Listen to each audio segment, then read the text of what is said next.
I didn't know what to be able to call this exact episode. It could be You Have to Meet My Friends, because you guys get a chance to meet one of my friends that I've known since I was in, I believe, fifth grade. And it's been amazing to be able to see his journey. He's been a firefighter for over 30 years, in leadership for 20. He's the youngest chief and battalion chief in his area. He was able to be in that at 37 years old. He was the first black firefighter in Lompoc, which is one of the greatest cities in the entire world. It's right there when people go on vacation. There's Maui, and then there's Lompoc. That's what people generally choose, those two. So, and most people choose Lompoc because we had two Taco Bells at one time. So I want you guys all to know of that. But the reason why I reached out to this man, I've wanted him to be on the podcast for so long. He's meant a lot to me. He's a true avid believer. Also got 4 incredible girls, one of which is up at Cal right now. He's a proud father. But also being a firefighter and what LA is going through right now, I didn't want to go to my TikTok feed. I didn't want to go to my Instagram. What I wanted to do is I wanted to talk to someone who actually knows, who's been in those situations and can give us some real-time, education from an intelligent standpoint and an experience standpoint. But it is my honor, my pleasure, and not only just from that aspect, but just from a man, a father, a friend, which is absolutely incredible. But I'm excited to be able to share with you one of my very good friends, Mr. Diondray Wiley. So why don't we get this party started?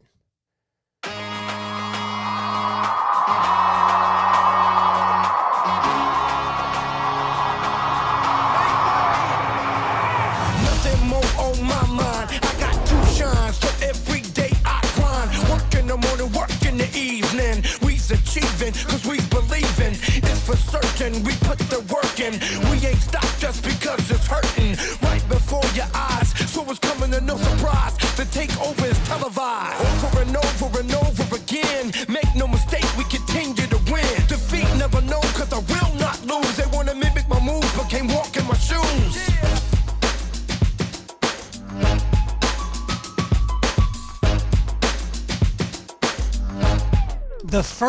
There's a lot of firsts here, right? So you were the youngest, you were the youngest chief, but also too, you were the first person to wear Reebok pumps in all of Lompoc County.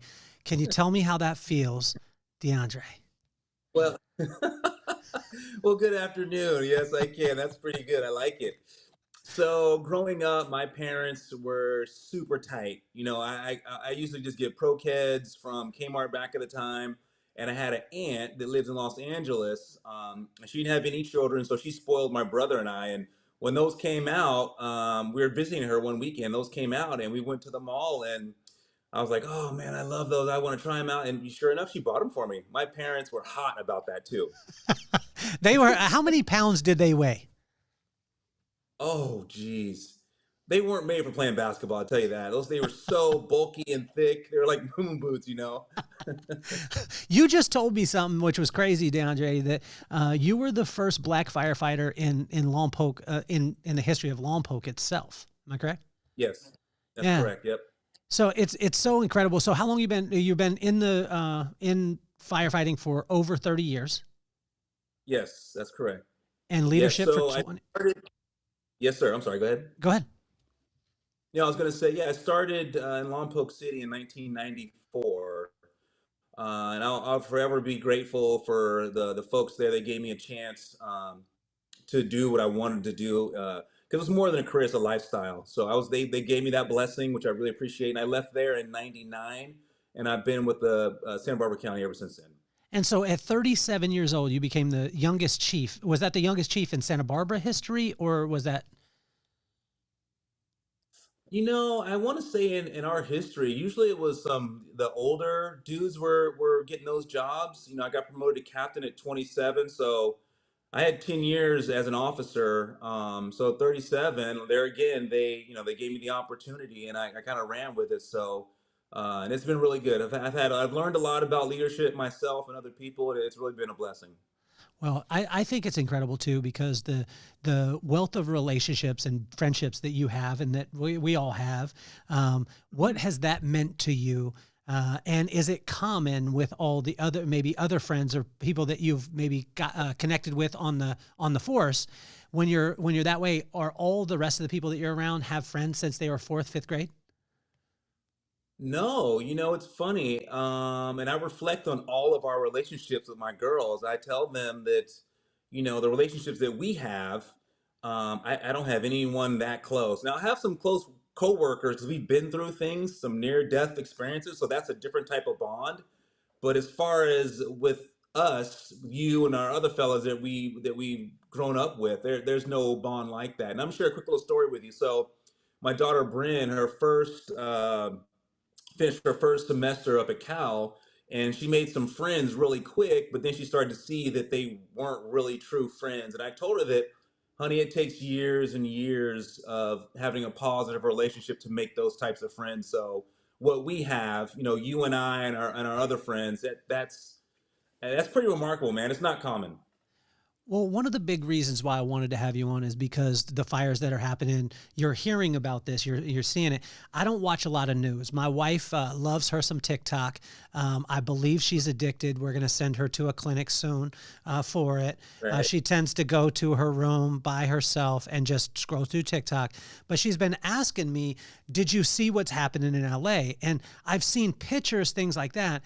But I wanted to talk to you because you know what not only the people are going through, but you know what the people who are fighting the fires and having to work through that. Can you take us through some insight as far as what the people are actually dealing with from the firefighter side?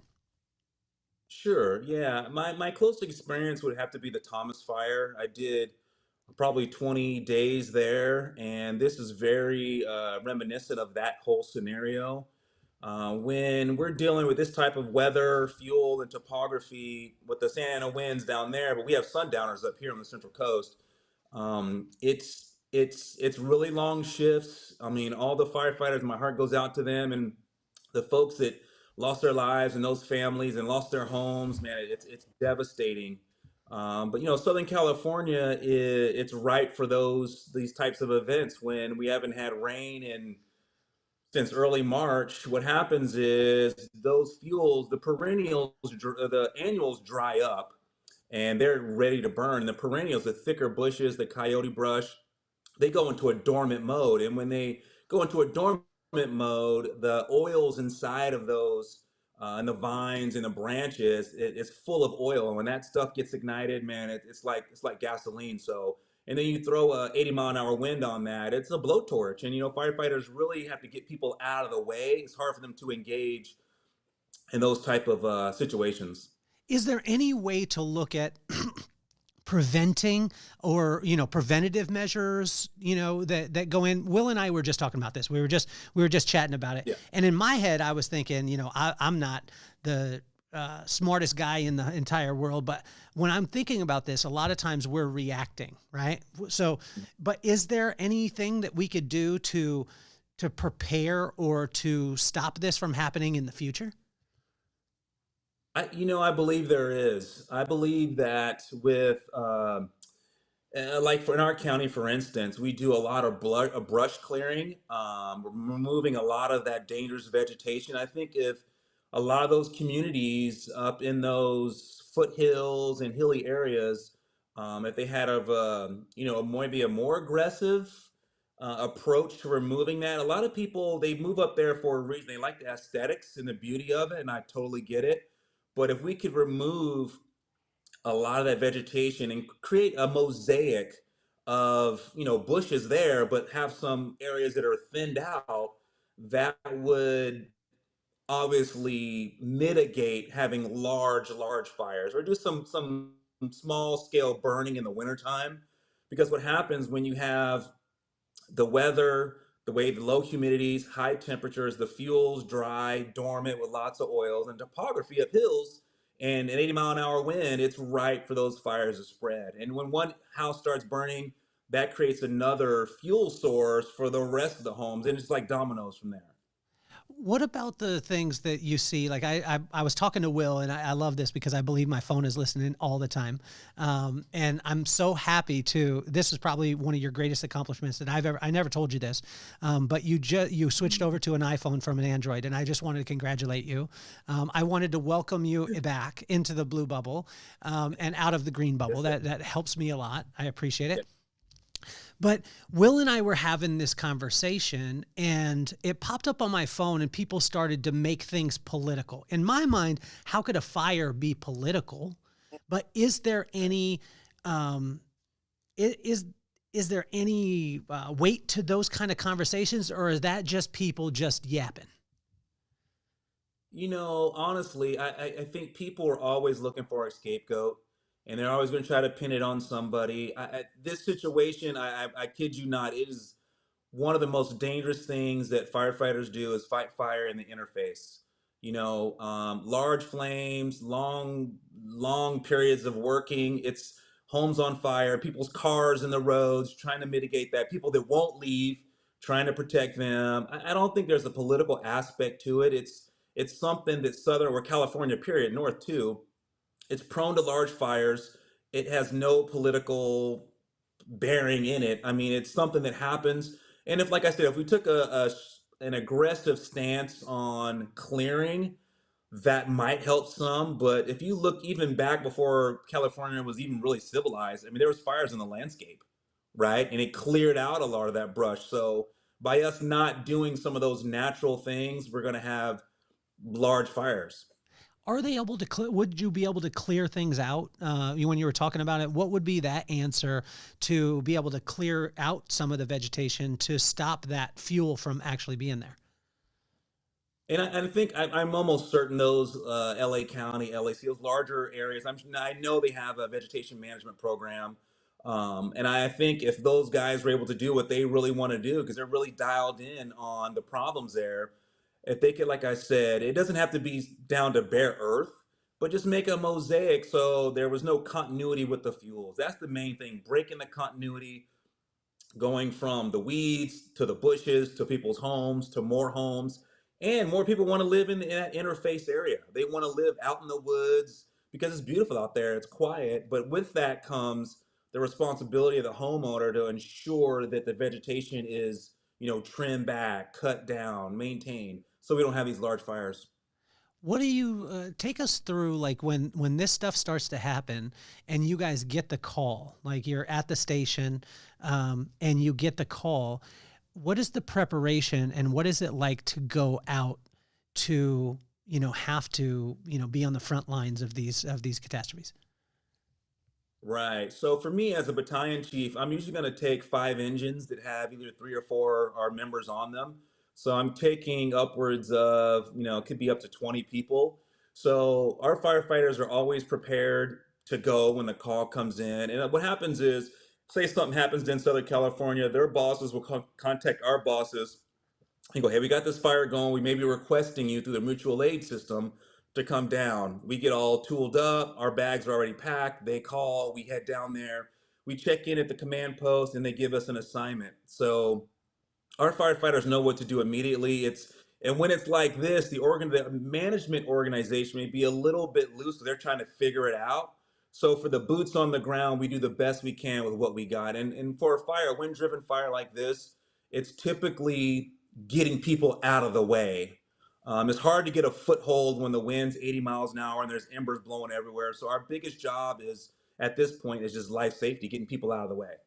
What would make it easier? Or not that everything is going to be easier or easy, but what would make the path a little clearer for you guys to be able to do your job from our standpoint? What can we do to be able to help that situation if we're in it? I think I can speak for us. We have that Ready Set Go program where our area is so prone to wildland fires as much as Southern California is when you see smoke in the air and they make these announcements over the radio. There's think about evacuating. So having a kit ready to go and leading as soon as you can, because what that does is if you wait to the last minute and we start showing up, all of our rigs have to go up the way you're coming down. If a car stalls, That's very problematic. I don't know if you saw the footage from the news where that dozer was pushing all those cars off the road because people just left their cars. They jumped out of their cars and ran away, and the roadway was clogged with numerous vehicles. So one of the fire dozers just pushed those vehicles out of the way to make room for the engines to come through. So I think if people take heed and leave earlier rather than later, it's safer for us and for them. What's the first thing, like when you get on the scene, what's the first thing that you're doing once you get once you get the engine there, the fire's happening, say in this situation, Yeah. what's the first thing? So I usually tell my guys that I let them know that right now we're in a situation where there's not a lot of management. It's just us. It's me. So we're going to do is life safety is always primary, incident stabilization, but we want to do life property. So if we get assigned to an area where there's active fire, we're going to make sure the homes are evacuated and try to mitigate all the homes on the exterior of the area, because once one home goes, they all tend to go. So if we can knock down as much fire as we can on the homes on the perimeter of the community, that'll hopefully save the homes on the interior. But like when I was on the Thomas fire, what happens in these large fires, the power went out. So the power went out means the pumps for the water stops, which means the hydrants are dry. So when the hydrants are dry and we don't have any water tenders, then we can't really engage in a situation like that. Does that make sense? Absolutely. So what do you do in that situation if the power's down, which a lot of times could happen, and Yes. you lose water? What do you do? Well, then we have to disengage. At that point, we just confirm everyone's out of the area, and we got to just pull back because there's nothing. Once the water in the tanks, our engines are all done. Then we're finished until we get a water tender or the power comes back up. So I heard on the news, I heard some chit chat about there was no water or this and that. And I would say when I was on the Thomas fire, that's what happened. The power went out, the pump stopped, hydrants were dry.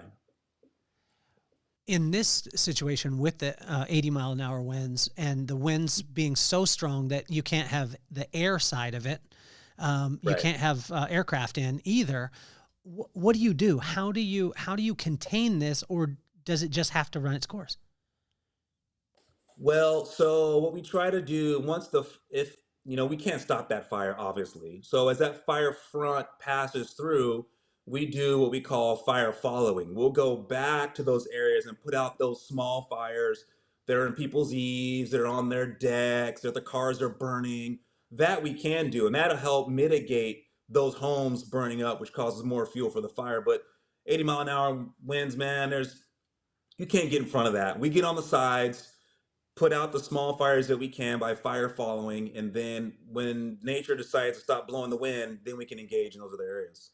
Are you bringing in people from other states and other areas into that to bring in as far as help wise, or is it, hey, this is our area, we're responsible for this and we have to take care of it? No, you know what? That's a good question.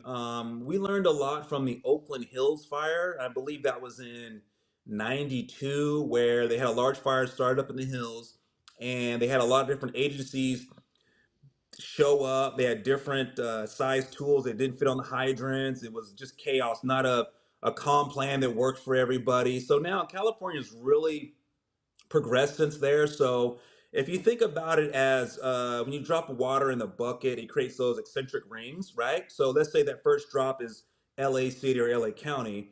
As those rings come out, they ask for assistance from those units, and then they reach out further and reach out further to the point to where they reach out all across California. Then at some point, those rings may have to go out of state.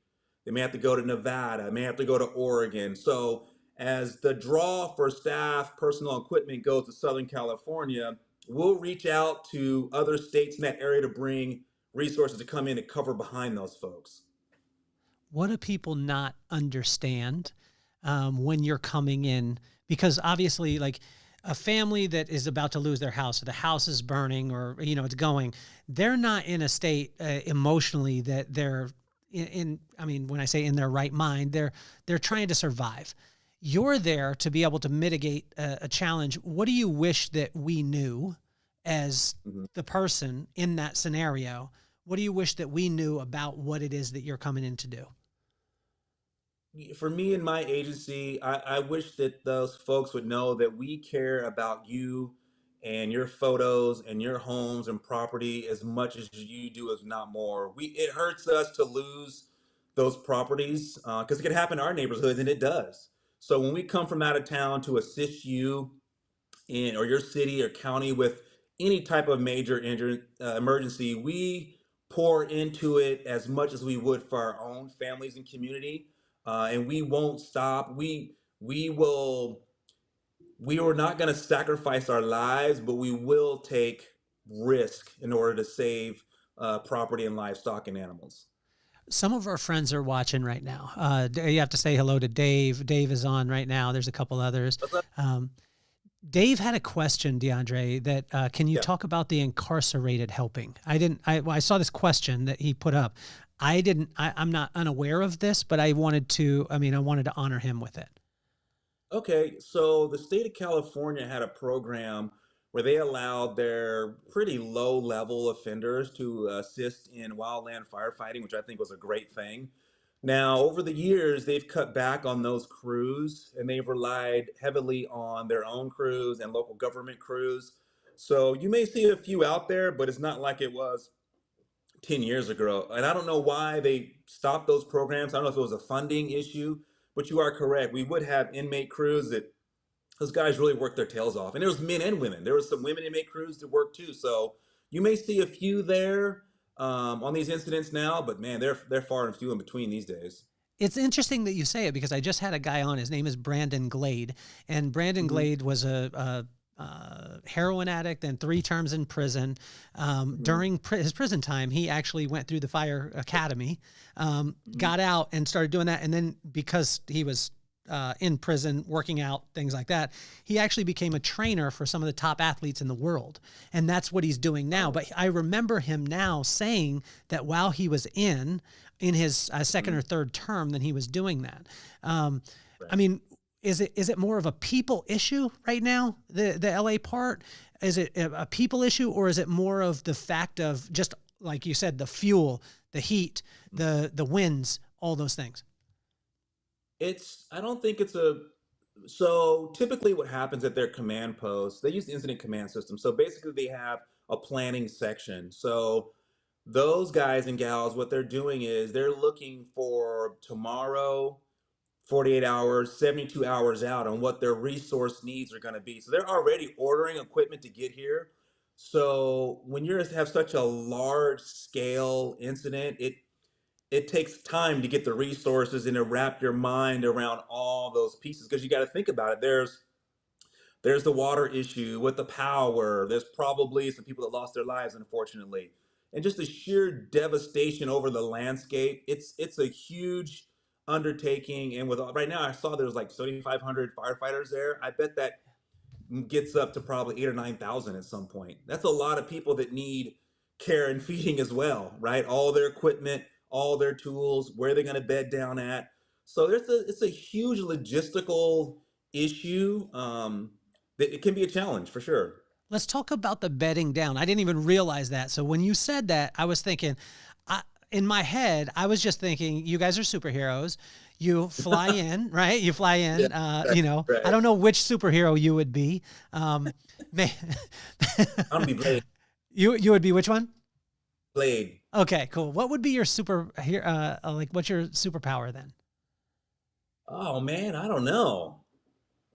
I don't know. I think I want Superman's powers. I want all those. Okay, so you'd be able to like X-ray vision, or not X-ray vision, but you would be able to shoot lasers with your eyes and fly Yes. away and stuff like that. In my Right. in my head, right? I didn't even think about the bedding down part. Where do you Right. stay? Where do the guys stay in this? Like when they come in and you have all these guys and you're working, how many hours are you working to fight a fire? So typically, when we come initial attack or IA, so the fire broke yesterday, our crews were already on duty. So they came down, fought fire. They could fight fire for 24, 36 hours straight because they have to, right? Because the resources aren't here yet. They're all being ordered. So once they get off, then they usually have a fairgrounds or some or rodeo grounds or a park some places large enough to park all the engines. And with that comes all the porta johns, all the feeding. So it's a really, really big deal logistically to house, almost 8,000, firefighters. Are you able to, I mean, during those times, Diondray, are you able to sleep? Because if you work 36 hours, but I mean, the adrenaline part of it, all these things, are you even able to fall asleep in that time? That's a good question. After working a shift like that, I've slept on the concrete next to the engine. You're just so exhausted. Your brain is fried, your body is fried. You're just, those guys could sleep probably on the highway with cars going by. We would never do that, but they're so tired. They just need some place where there's a little bit of quiet, maybe a little bit of shade, and yeah, they'll be bed down for a while for sure. What could the community do? Like the communities where, say, like the fairgrounds or whatever, where they're converging on, what could the community do that would make a difference for you guys? Would that be, I mean, you were saying you slept on the concrete. I mean, could someone bring you a pillow, or, I mean, could they bring down some food or whatever it is to make sure that you guys are good? Yeah, so typically we would bring all of our stuff we need to bed down. I'm Okay. talking about the most extreme. Yeah. We bring our cots and our sleeping bags so we can sleep, but we do have those kind of creature comforts. I would say for food, the incident takes care of us. It'll be a hot dinner, a sack lunch, and then maybe a light breakfast. So I don't think we need food per se. They'll take care of that. I think for me, it's kind of cool to see the kids holding up signs when we go to work and we come off of work. I think that gives us firefighters a little bit of a smile. So I think that's cool. Now, my wife is a big proponent of this, that there's no such thing as balance in life. But I want to talk about this balance part of it, really, because, like, Yeah. honestly, like if you balance, you're going to be horrible in all the things that you do. Right. But you have to be an EMT. Sometimes you hmm have to be a paramedic. Sometimes you hmm have to be a firefighter. Other times you have to, make like almost control an event, right? That doesn't have hmm anything to do with fire, but have to do Right. that. How do you manage that part, and how do you compartmentalize in your brain, like how to be able to step into what role? Because you're having to do them instantly. Am I correct? You're correct. Yeah. And I don't know that I have a clear answer. I think it's people that have the calling to be in public service. Um, they learn really quickly how to compartmentalize those things. And you said I've done all those things at numerous times in different environments, different times of the day, dealing with people I got to supervise, dealing with people I got to ask to do dangerous things where they could lose their lives. So, and then just the burden of leadership. I believe that you either adapt to it real quick or you just get eaten up by it. So for me, I've been able to, I mean, it's been a blessing. I've been able to compartmentalize those things and not really have any major issues. But what I'm finding now is after my 30 years of doing it, it does start to wear on you. And I can see little glimpses of things that it just tells me, it's almost time for me to hang it up. When do you think that'll be? Well, I just turned 50. I got to go till I'm 55. So a little over 4 years, 4.5 years probably. Okay. Let's talk about a subject that most people don't talk about. I have a lot of friends in the when I said the force earlier, what do you call it? You don't call it the force. That's police. That's Hoffman. Do you call it the force? No, you call it. Well, yeah, no, that's usually the cops. What do you call it? Yeah, I don't, that's a good question. The I mean, it's department. just You don't call the it the department. Yeah, department. You call it the yeah, yeah, department. yeah, yeah, Okay. yeah. Are you offended that the village people don't have a fireman in the group? I never thought. I don't know why. He'd be the coolest one. I know that's public service. I mean, Hoffman got his representation. Diondray should get his. Yeah. Would you be willing to join the tour for one time? I don't think I got it in me, man. I'm not a good dancer or a good singer. But let's go to about the department, because I have a lot of friends here, and Yeah, they all know you too, and it's so yeah, cool because I'll mention I was at my pool here in Carlsbad. yeah. You don't live in Oh, yeah. like you guys are in Lompoc. I'm at my pool, and a guy says, "Oh, I'm Yeah, a firefighter," and I was like, "Oh, my buddy's a yeah, firefighter too." And then he was like, "What's your yeah, buddy's name?" And I was thinking, "There's no way." I said Diondray yeah, Wiley.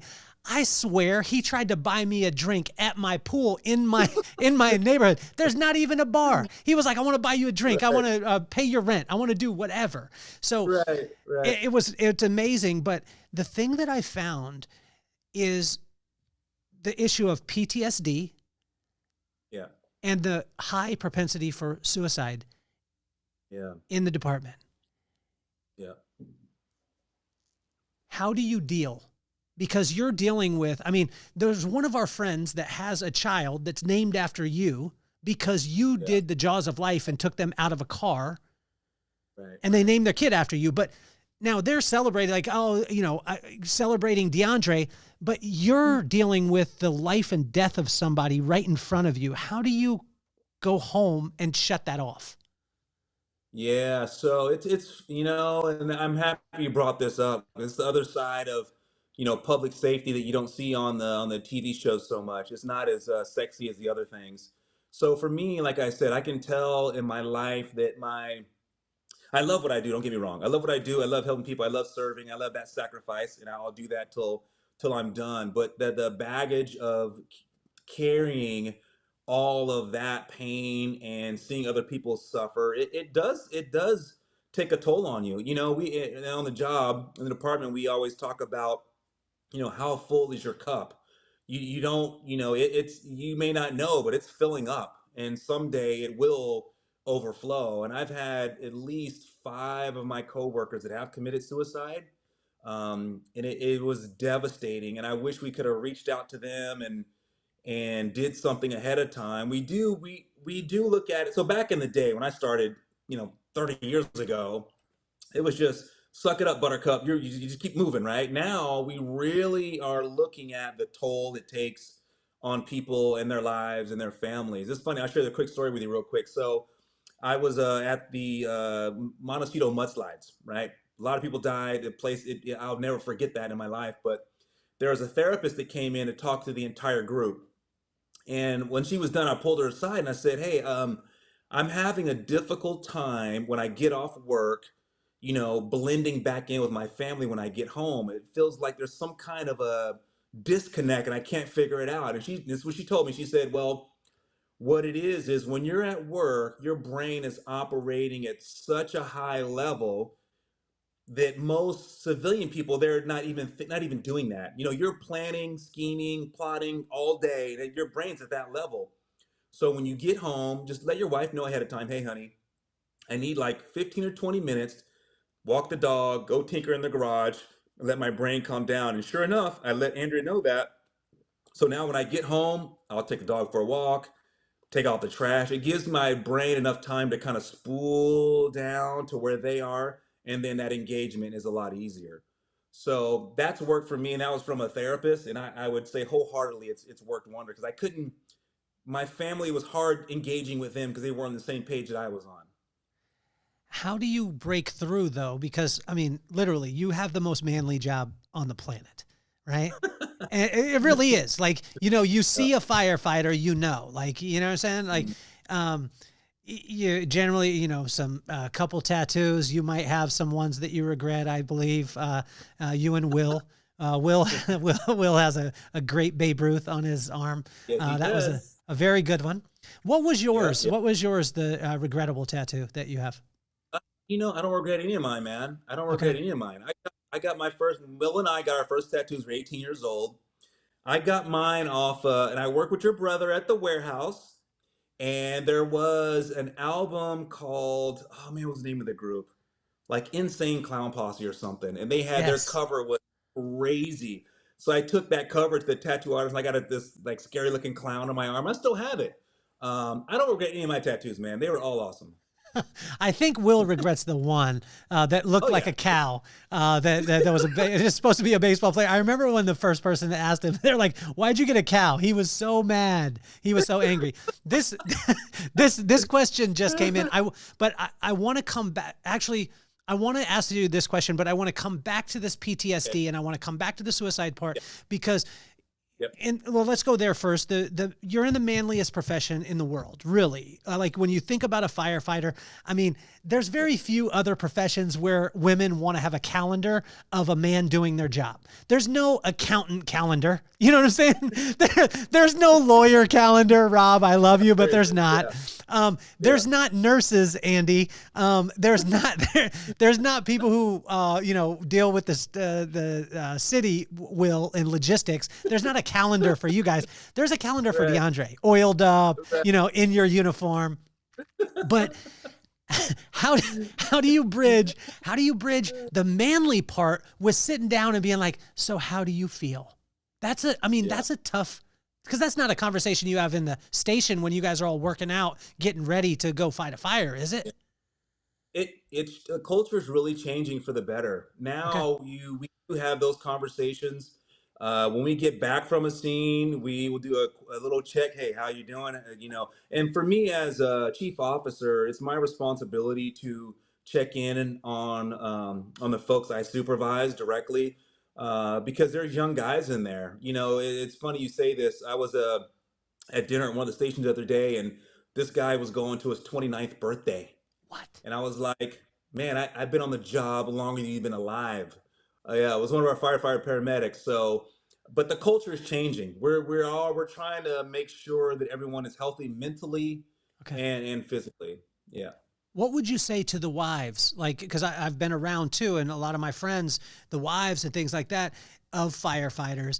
And obviously you've been married. How many years you been married now? 28. Congratulations, by the way. Incredible. I mean, it's awesome. Andrea is awesome. You outkicked your coverage too. Just want to let you know that we've all thought that for our whole lives. Andrea, we love you. But what do you say to the wives? How can they, how can they prepare themselves? Because I think a lot of times maybe they don't have the tools or they don't understand that post-traumatic syndrome that a lot of firefighters are dealing with on a day-to-day basis, because you're literally seeing somebody die in front of you. So it's not just the fires. Sometimes it could be a car accident. It could be whatever it is. What do you say to the wives? I would say that, and the wives of public responder or safety responders, it can be a challenge, but I would say, have some patience, continue to ask questions even though they may not answer truthfully, have some understanding. I would say give them that, before, when he or she gets home, you rush up to go hug them, give them about maybe 10, 15, 20 minutes just for their brain to kind of spool down. Give them a little bit of time, and then look for any significant changes. Are they talking different, more quiet? Are they more withdrawn? So look for some of those signs that could be giveaways that something's really going on. And if you can talk to some of their coworkers, if you have their friend's number, go, hey, how is Joe? Is he acting different at work? This is how he's acting at home. Let someone know, because we have resources that can help the both of you. Don't be quiet about that, but have some patience, some understanding, and keep on asking. Are you okay? What's going on? And hopefully at some point they'll let you know what's really going on. So Will sent in this question. He wanted to ask about the danger of electric cars and Teslas in fire zones due to lithium batteries. Is that a higher, is there more danger in that? Less danger? Same? Does it make a difference? I think that those electric cars are, when they catch on fire and have those runaway batteries, I think it's a huge challenge. And we're dealing with it now more and more, because we're seeing more than just Tesla, but other brands.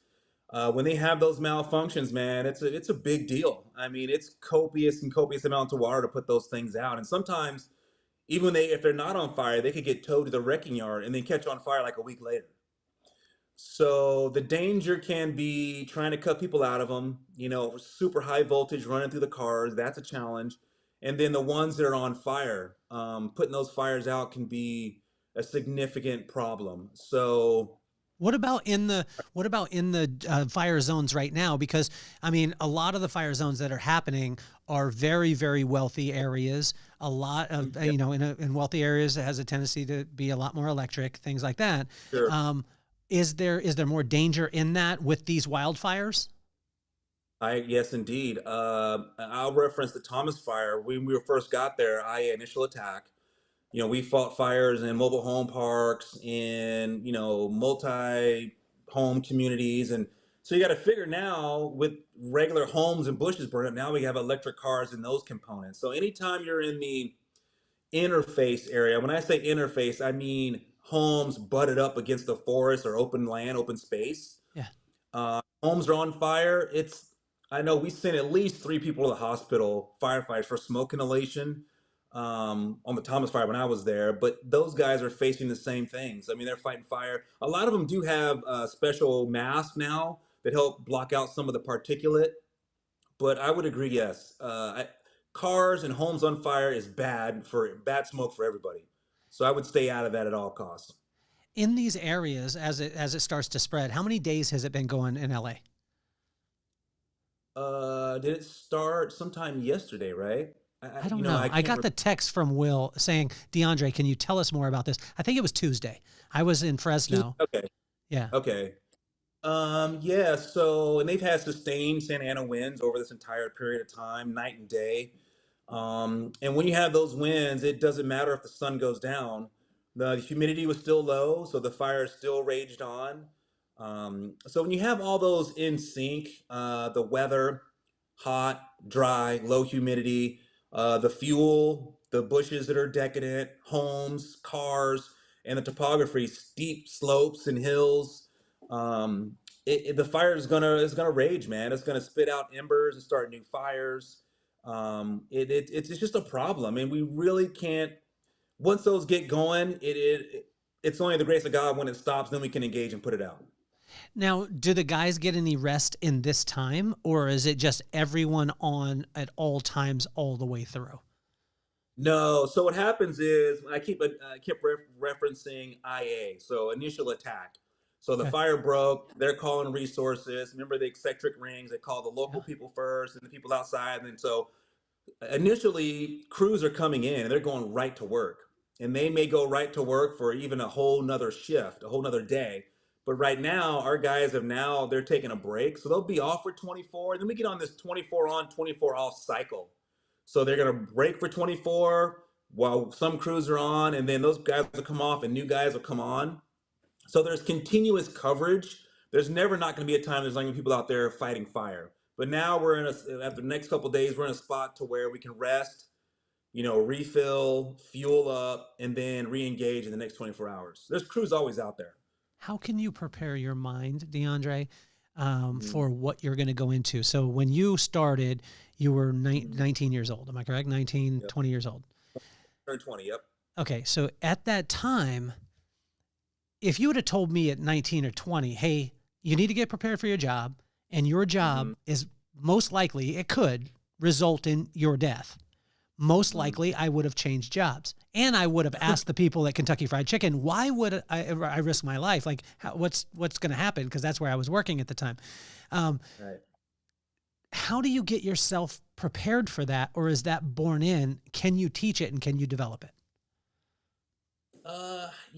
It's I, I don't know if you can teach it, but our profession is experience based. So that first year of me on the job, man, I could not sleep at night. On every call, my eyes were big as saucers, and I think it takes certain individuals. I was able at a young age, able to compartmentalize a lot of these things. And I think that's helped me get as far as I could go. If I could share a quick little story. So I was brand new. I'd been on the job for maybe 2 years in Lompoc City. And so after I was off probation already, and when I was on probation, I cooked every single meal. I cleaned up the station for all the other guys. So I was off probation. I remember I was able to sit in the recliner. We were watching Monday Night Football, and we got a call of a lady hung herself in the Lompoc jail. So we responded to the jail, and they had just cut her down. There was blood everywhere because she had a miscarriage at the same time. So I was the firefighter. I was doing all of the, taking her vitals, getting the airway in, doing CPR, doing the breathing with the bag. I was doing all that. We loaded her on the gurney. I rode in the ambulance to help the paramedics. We got to the hospital, still doing CPR, bagging, CPR bagging. We get in there, help her get off the gurney onto the OR or the ER bed. Doctor comes in, they're working on her. They worked for maybe 15, 20 minutes. They had to call it. You know, she didn't survive, so they called it. I remember going back to the station, you know, washing my hands, taking my boots off, sitting back in the chair, and then turning the game on like nothing ever happened. So at that point, I knew that something in my brain had changed to where I just came from this really traumatic scene, it was chaos, and I could come right back to the game and like nothing ever happened. That happened early on in my career. So from there, I knew that I could pretty much get through a lot of things that I've seen. But after 30 years, it's you know starting to take its toll. Take me into the leadership part, because I was very interested in, first of all, if you could explain the fire triangle. Can you explain Yeah. that to the listeners? Sure. So the fire triangle is weather, fuel, and topography, right? So the weather for us in Southern California right now, I don't know if it's an extreme drought, but we are in a drought. You know, we haven't had rain since March. So all of the annual grasses, those are going to grow and die, right? But the perennials, those are grow, they go into dormancy, but they're still alive. And what they do as a protective mode is they secrete these oils to help keep them alive over this dormant, you know, period of time. So when the fuels are really dry, they're more susceptible to fire to come through there. I don't know when the last time there was a fire in that area. I remember when I first got hired, we'd go to Malibu maybe once every other year. So it's been a while. So they had a big fire in that area. So their fuels there could be 25, 30 years old. So you figure as those annuals die off, they just fall to the ground. The perennials lose their leaves and the bushes, they branches break off. So all that is like kindling on the ground, right? So you've got that, and you have brush that's 10, 15 feet high, full of oil. It's really what we have in Southern California. So that's the fuel part of it, and the homes and cars that when they catch on fire. Yeah. So if you look at the topography, the landscape in those mountains, it's, you know, some of those slopes are 20, 30% slope. So fire typically runs faster uphill. So if you think about it, say a fire at the base of the slope. As a fire burns at the base, it heats up and dries out the fuel above that, and then that catches on fire, and then it rolls to the top, and then that's where the wind catches it and throws the embers and start new fires. Hmm. So we got the weather, hot, dry, humidity in the teens, so really, really dry air, dry fuel, and the topography. And once those get all synced up in line, and with the winds, that the wind is king. When the wind is blowing and there's a fire, it's going to be a problem. So when I learned about the fire triangle, and you could correct me if I'm wrong on this, that it was heat, fuel, and oxygen, right? And Yeah. if to be able to stop the fire from happening, you just broke one of the sides. You took the heat Yes. out, you took the fuel out, you took the oxygen out. Yep. One of those, right? Yep. Am I correct on this? Yep. So You're correct. let's talk about that in terms of leadership, because what I found is a lot of times when, let's go metaphorically, when there's a fire inside of like an organization or team members or anything like that, there's always going to be oxygen, people breathing into it, talking, blah, blah, blah, blah, blah, blah, blah, sometimes right, sometimes wrong. There's going to be fuel that'll be circumstantial, and there'll be heat, which is the friction caused between the people. How do you, Yes. like, have you taken, like, because you have an extensive education on fire itself, but have you taken the fire part of it and then applied it to leadership? And if so, how? Yeah, so that's a really good question. I haven't looked at it in that perspective, but it's good. I think, like I said, I've been on the job so long that I've made a ton of mistakes dealing with people when I was young, and I've learned from those mistakes. And then from reading and mentors, I find that my leadership style is it's almost like the hot stove theory. When the stove is hot, whoever touches it get burned, even me, right? So if people know the rules and boundaries and they step out of those boundaries, then there has to be not necessarily consequences, but it we they know what's going to happen when they're dealing with me, and they know I follow the same rules too. I say I follow the same rules and policies. Now, with that being said, there are people, and people are very complicated, so I don't treat everybody the same. You know, someone that steps out of bounds over here, I may be more lenient because I know their background, I know them and what they're about. Whereas someone that's a habitual line stepper, they may feel the wrath a little bit more. You know, I tell people that my style is also not everything needs a sledgehammer, right? Sometimes a jeweler's hammer is enough to get people, you know, back on the straight and narrow. So, and I try to be um, not ambiguous with my speech. So you know exactly what I'm telling you, and I want to know exactly what you're doing. So my orders are going to be very, very clear and elementary. And you know exactly what I expect from you, and you know what you're going to see from me. So when it comes to leadership, it's multifaceted. Every situation is different. People are complicated, but I really try to give people patience. I try to give them the what's the word I'm looking for? The benefit of the doubt, and I try to get the facts. You know, I don't want to burn someone to the ground if they don't need to be. And I try to lead through relationships. I find that to be the best way. What unfair advantage did you have growing up the way that we did? Will and I were just talking about this, where most people didn't grow up with people from all different walks of life, nationalities, belief systems, everything like that. Whereas because of the military, we were almost forced into that, right? So most people, Yep. if you look at a neighborhood, say you go to a neighborhood, most of the people in the neighborhood look alike, or they believe Hmm. alike, right? That's very, True. Yep. we have the tendency as human beings, we gravitate Hmm. towards what we're comfortable with. Whereas Sure. growing up on Vandenberg Air Force Base, Mhm. you know, you didn't have that choice, right? So what unfair advantage do you think that you have in leadership, in, dealing in on the department that other people don't have because they didn't grow up in the same situation?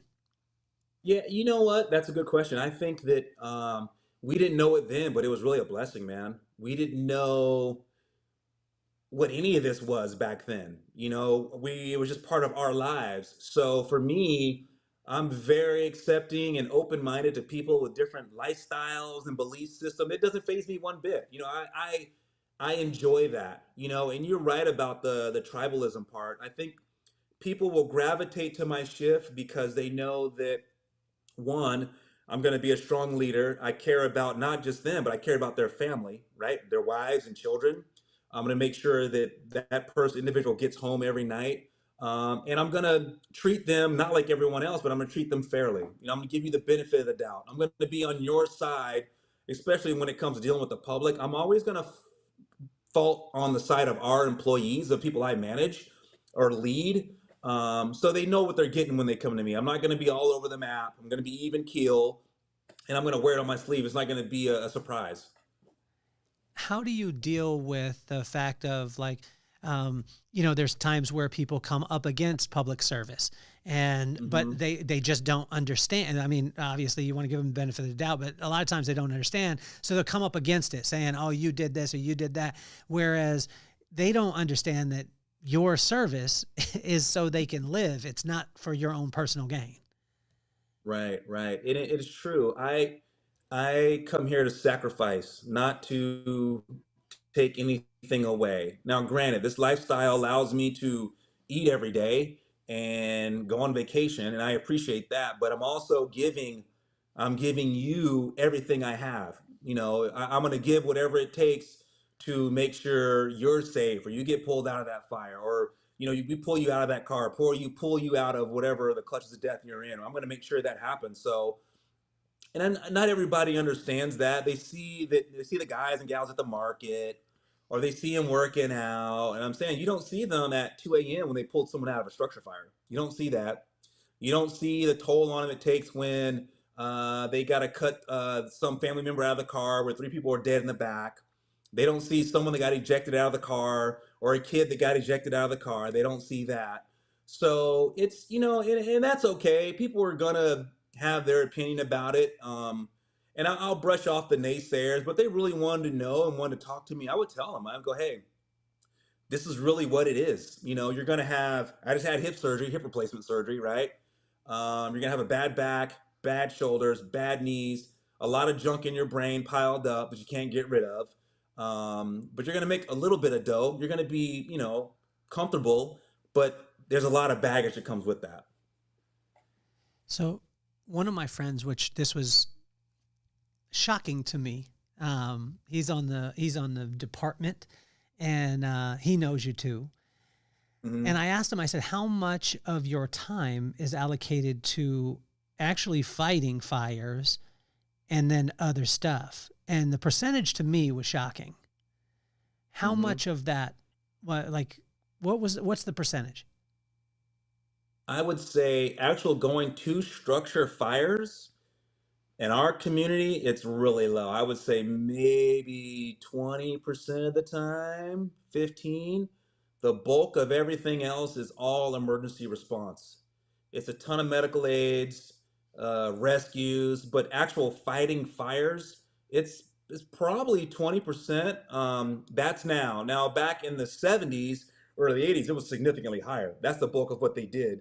But I think as our communities become safer, homes are built out of different materials. Um, it's just less. You know, we're just not running on a ton of, you know, structure fires. Now, vegetation fires, those seem to be getting worse. I think with the as the climate changes and the cycles aren't what they used to be, there's less rain, there's less water, it's drier.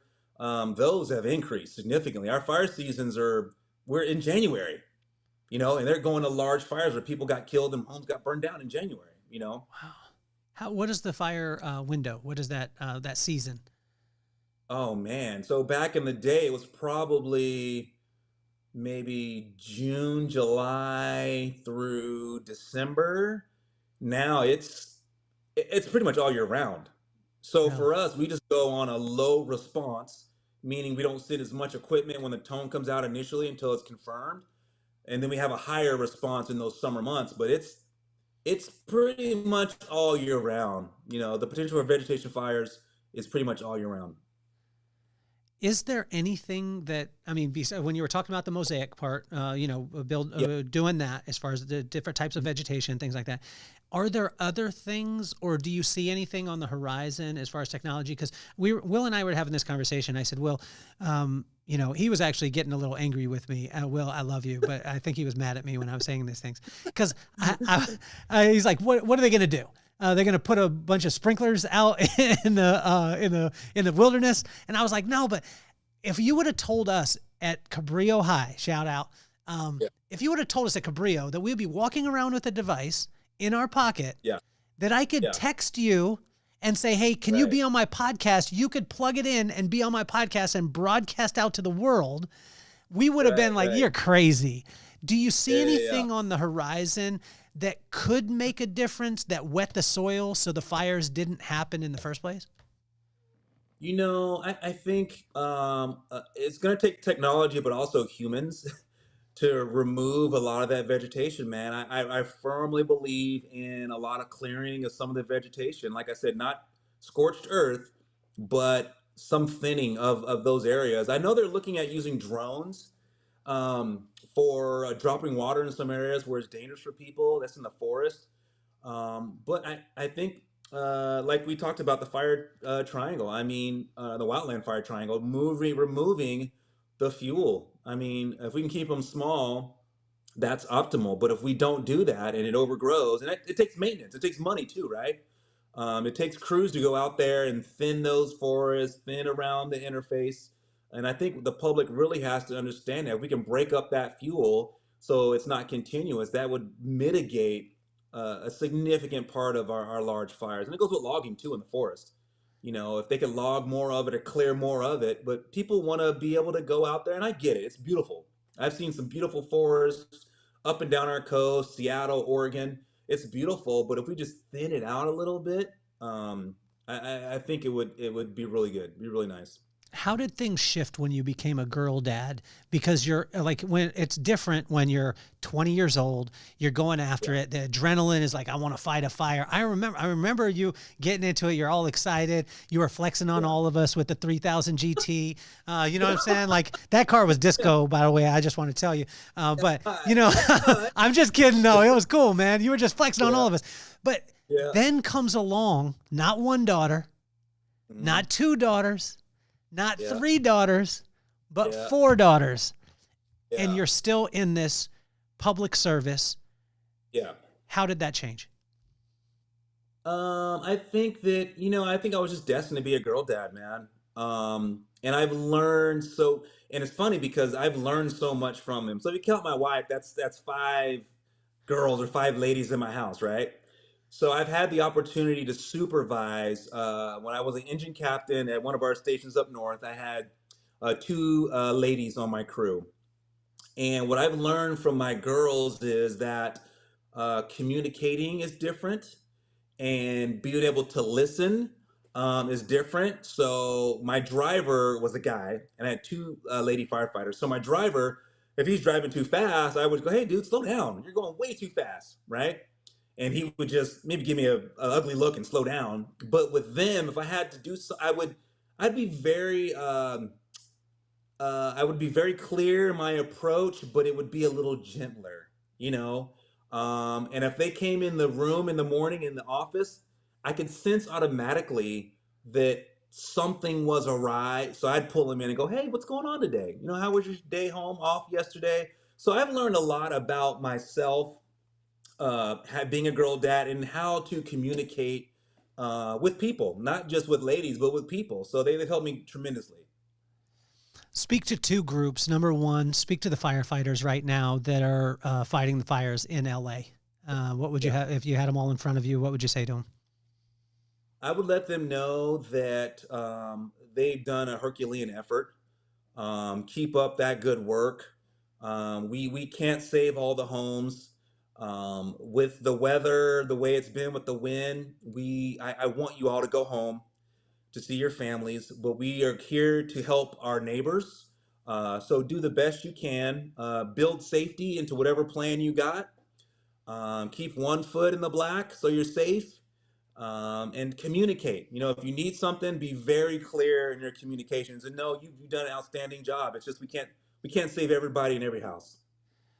What about speaking to the people who are being devastated by the fires, whether it be their houses, their families, their property, whatever it is? I wouldn't even have the words.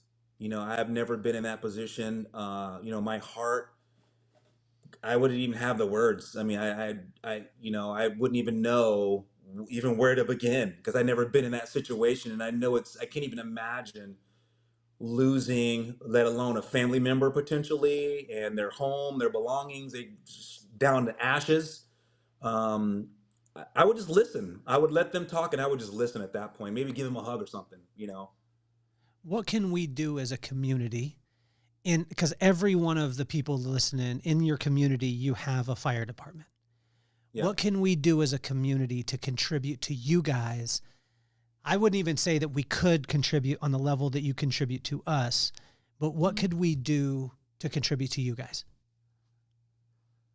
I haven't really run up any significant opposition. I've had a few people corner us in the market, and thought the department was buying our food. I explained to them, no, we all chip in for our food. It's all us. I would say just be understanding and know that those ladies and gentlemen they're giving you their all. I mean, mentally, they're giving it to you. And what I really don't expect anything back, to be honest. I don't expect anybody to do anything. Just know I gave you my all. Just know that. Does that make sense? I guess I don't know. Absolutely. I mean, you said earlier, like the signs, they mean a lot. Yeah. Does it mean a lot for us as parents to bring our kids down to the station to see you guys because our kids go nuts. Like, you guys are superheroes. Yeah. You really are. Yep. Yep. Well, I would say, the station, it belongs to the community. Yeah. you should go down there and visit those guys and gals, see what they're doing. It belongs to you. It belongs to the taxpayers. It's not mine. I just work there, you know. I live there temporarily, but the station belongs to you. So yeah, bring your kids down, come get a tour. All of our people love doing it. I love to watch our guys do it. I definitely, it helps us connect with the community. When I first started, we used to do hydrant maintenance. So we go out to the hydrants, clean them up, you know, wire brush them, grease them up, and we could talk to the community. I like doing that, but for some reason, we got away from doing that. I think it was a good community outreach where we go talk to people on the front lawns. The kids come look at the engine. You know, that's it. All that stuff belongs to you. I'm just happy to share it. What is the weirdest request that you got? I'm going to lead with this, though. I want to tell you because I I didn't understand why I didn't have my request fulfilled. Yeah. But I was living in Vegas and I had just built a pool. Yeah. Well, I happened to be having a party that night, and to fill a pool takes a long time. Oh my gosh. So I went down to my local fire department and I said, I know this is probably a silly thing to ask. Yeah. But I'm having a party tonight. Could you guys come down and hook the hose up to the fire hydrant and fill my pool? To which they laughed and then didn't do it. Do you think that they should have come? And do you think I was out of line? You know what? If you invite us to the party, I'll come over there and say hello, and the kids come on the engine. But could you imagine if those guys were filling up your pool and they got a structure fire around the corner? Oh my God, they'd all get fired. I was I thought I was. I mean, I was reaching. I was wanting to contribute. You know what I mean? Like I was wanting to. Yeah, I know. I know. It seems like a simple little task, but so with our jobs comes a little bit of a responsibility, and that's it's a constant state of readiness, meaning that at any given day we got to be able to engage in whatever comes our way. So kudos to those guys. I'm sorry to get your pool filled, but those guys did the right thing. Hey, Diondray, I started the podcast because my two kids, Maddox and McKenna. Yeah. You've met them both. You're an actual uncle of them both. Yeah. I didn't want them to worship idols. I just wanted them to be inspired by iconic people like yourself. Yeah. And so what advice would you have for Maddox and McKenna? And if you could use their names and call yourself Uncle Diondray, it would be awesome. Okay, Maddox and McKenna, this is your uncle, your best uncle, your most bravest uncle, Diondray. You can call me Uncle D. My other nephews, nieces call me that too. I would say always praise the Lord. Make him number one in your life, and you will be successful in anything you do. Listen to your parents. They've been on this earth longer than you. They have and listen to their guidance. You may not like them all the time or get upset. That's okay. Listen to what they have. They have your best interest involved for you. They want you to be better than them. No one else on this planet will ever do that. Three successful things that's helped for me is being patient, good solid relationships, and communicate. If you can do those things, you will be ultra successful. And I say ultra successful does not mean having money or things. It means being satisfied in the life that you've had. Have a relationship with the Lord. Listen to your parents. They've been on this earth longer than you. Have patience, good relationships, and be a good communicator. Uncle Diondray, I've always been proud to be your friend, man. But this to me, honestly, like I don't get a chance to share this that often with our buddies. And it really means the world to me. It means the world to me that you answered, that we're able to talk about something that is actually happening right now. And our hearts and prayers go out to all the firefighters, anyone who's impacted, not just the firefighters, but anyone who's impacted in that. And but I just want you to know how proud I am to be your friend, man. Oh, thank you, brother. I appreciate that. And me too. I've seen you come from where you were to where you are now, man. And it is amazing. It's amazing, brother. You are a blessing, touching people's lives. And I think that the gift that you give, it's amazing. Keep on giving it, man. I'm just happy you called. I'm happy to be a part of it. I appreciate it. Hey, make sure and tell Andrea, because I know we've been talking about it for a while. I want her to be on the podcast because there's some things from a mother's standpoint, not only the wife of a firefighter, but also the mother and the things that you guys have been able to transcend, which has been amazing. But I want to make sure that she's on the podcast too, which I think would be amazing. Okay, I'll let her know, brother. Just let me know, and she'll be on it. All right, bro. You're amazing. I love you a bunch, and you're officially off the hot seat. Peace, love, and soul. All right. I love you, man.